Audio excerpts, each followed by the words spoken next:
Being here, good practice, good tough day. Trying to get better every day. That's what we're working on.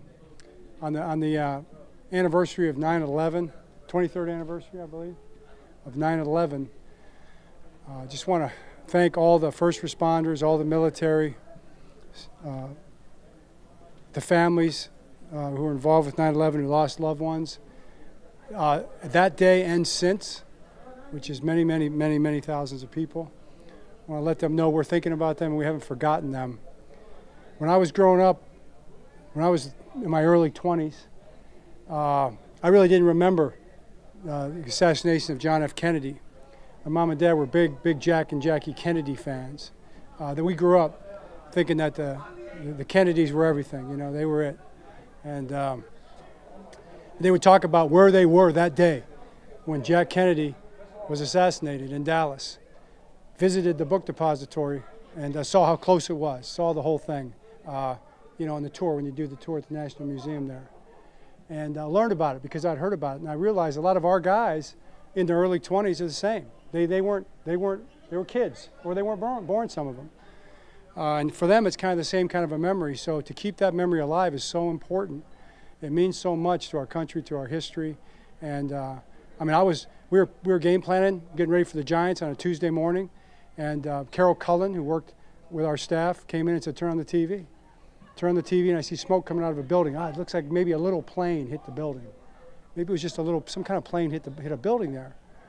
Watching it. I'm watching it. 20 minutes later, all of a sudden, slow motion, it seemed like this huge plane flies into the second tower. And I mean, you're just like, what did I just see?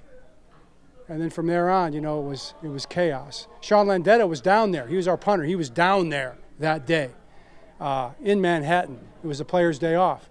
He talks about running from the tower area, buying himself a bike and pedaling away so he could get off Manhattan as fast as he could.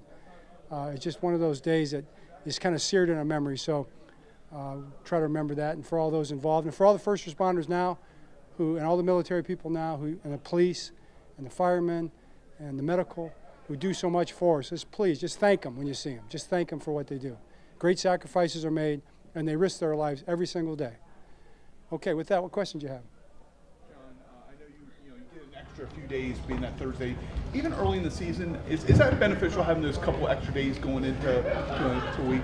Yeah, you know, I don't know. It can be. Maybe in other ways you could imagine where it couldn't be. So it's just kind of speculation. It just depends on how we handle it and how we come out and play. That'll be indicative of whether it was good for us or not. Hey, Coach, what do you expect from the Raiders, and how's the preparation been to face them in week 2? We expect a very good football team. It's a very physical football team, hard-playing team, tough team, lots of speed, you know, a dominant defensive front four, front seven, aggressive, fast secondary who break on the ball and tackle very well. Just a really good defense. And then offensively, a big physical offensive line, talented receiving core, an elite receiving core across the board, tight ends, wide receivers, of course. You know who their guys are, and they're great players. And then we played Gardner Minshew before, and he's beaten us before. So we have all the respect in the world for him as a quarterback. We know how talented and good he is. So we're looking forward to the challenge, and it will be quite a challenge. John, obviously Lamar is back to practice, ready to go. That being said, you know, over 100 yards on the ground against the Chiefs, put some shoulders into some people. Are you comfortable with that level of physicality from Lamar running the ball throughout the season? I'm comfortable with physical football team across the board, whatever it takes in a given situation to try to find a way to make a play and win the game. Every single one of our guys competing at the highest level to do whatever they can to play their best football, put our best foot forward, and try to win a play, win a series, win a game. That's what we're all here for. John, is there a fine line though between that and also, you know, the more protective? We don't live in that world of fine lines. I mean, we live in the world of competing, going out there and doing the best you can. You know, there's no lines being drawn. The only lines that we have are the lines on the field, you know, the sidelines, the goal line, the back end line. Okay, that was a big one. That was a big line that was really important in this game. Those other fine lines you're talking about, I'm not even aware of those. I don't know what those are. Were you aware, Coach, of Kyle Van Noy? He was very critical of what happened in Kansas City with the lack of medical attention that he received. But did you hear from him about that? Because he voiced his displeasure.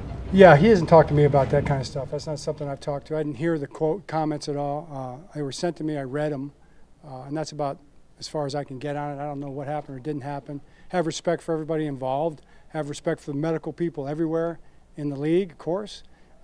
Our place, Kansas City, every place in the league, have respect for all of them. Have respect, utmost respect for the players. Certainly Kyle Van Noy. I mean, he's my guy. I love him. And this is one of these guys that competes and fights and does everything he can to be the best player he can. So, that's something that that's just, that's not what I'm going to be involved with. John, how much can you take away? Like you said, you faced Gardner last year, but it was with a different team, different system. So what's the value? And is there a lot of value in studying what he did last year versus you guys, or is it not all that relevant? No, I think there's value in it, sure, because they'll probably watch that tape, and there's things they can take from it and use. In this game, I'm sure they'll think about doing that. Coach, Matt Crosby had a big game against you guys last time you played in 2021. Sort of a game wrecker. How do you account for him on defense? Yeah, he's a game wrecker, no doubt about it. One of the best players in football. Very unpredictable player because of his high level of energy. I mean, he brings it every single play, plays almost every snap. He's upfield, he's underneath, he's India, he's back around the backside, he's spinning. He's knocking your hands off. He's running to the ball. He's just a game wrecker. To use that word, I think is exactly the right word. So we're gonna have to do everything we can, but you can't put 11 guys on one guy. You've got to handle all 11 of their guys as well. So we're going to have to do a great job with their whole defense, and definitely he's the guy you put the dot on and understand he's the top guy that you need to look out for.